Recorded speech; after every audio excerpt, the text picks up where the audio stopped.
Hello, this is Jane Talbot, and today is the day. It is the day that I start work on my first romantic novel. It doesn't actually feel like work, I have to say. It feels like a lot of fun. So yesterday, if you remember, I bought myself a notebook, and yesterday I also summoned the title. Sounds a bit strange, I know. What I said in my head was, what shall I call this story? And instantly a title came to mind, The Cherry Tree. Well, this is the time of year when cherry is in blossom. It is my favourite tree. I have an emotional attachment to it for some reason. So I thought maybe it's just because I'm seeing a lot of cherry trees around, but I will go with it. And I'll let it settle. And then this morning I have spent time summoning the story, and this has been a really interesting experience. So I invited some characters in, and I am now beginning to understand what this romantic fiction is all about, and it's tying some lovely threads together. I'm now seeing writing and even reading this type of book as an escape into a different dimension. It's like the whole idea of quantum jumping that I explored the other day, or the fifth dimension that Cara mentioned when I talked to her in Jane's Brilliant Friends. So Cara was talking about this place, the fifth dimension, where there's this absence of fear.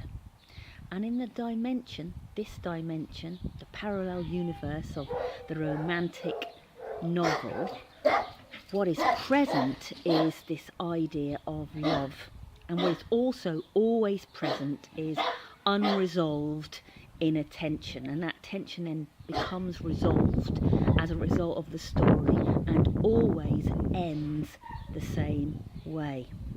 And as I started to invite the characters in, and as I started to create the stage for them to play out their story, then I suddenly understood the idea of the cherry tree. So in Japanese culture, sakura, cherry blossom, is revered. It's seen as a symbol for the transient nature of life and the continual cycle of life. So the blossom falls, and the following year blossom returns. And the story I see emerging in my mind's eye is a metaphorical cherry blossom tree.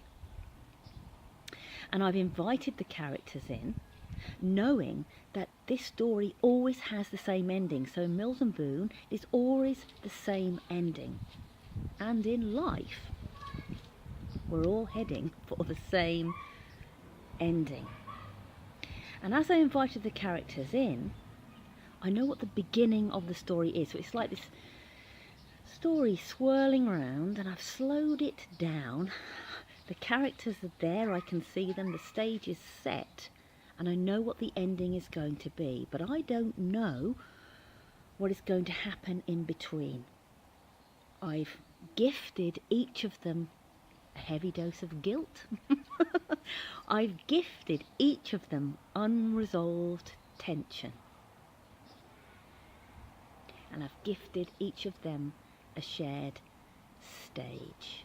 And now I am going to watch from the sidelines as their stories unfold. I will let them, those characters, tell the story. So I've been spending this morning getting to know my characters, getting to know their backstories, but I'm going to let them tell the story themselves. I'll let it flow. I think that's really interesting too, isn't it? If we see our lives as our own stories. I've got that sense that underneath it all there is a story, there is a flow. And if you get out of the way and let the story flow, who knows what will blossom. So I'm right at the beginning, feeling a little bit excited, sense of anticipation, waiting for the blossom.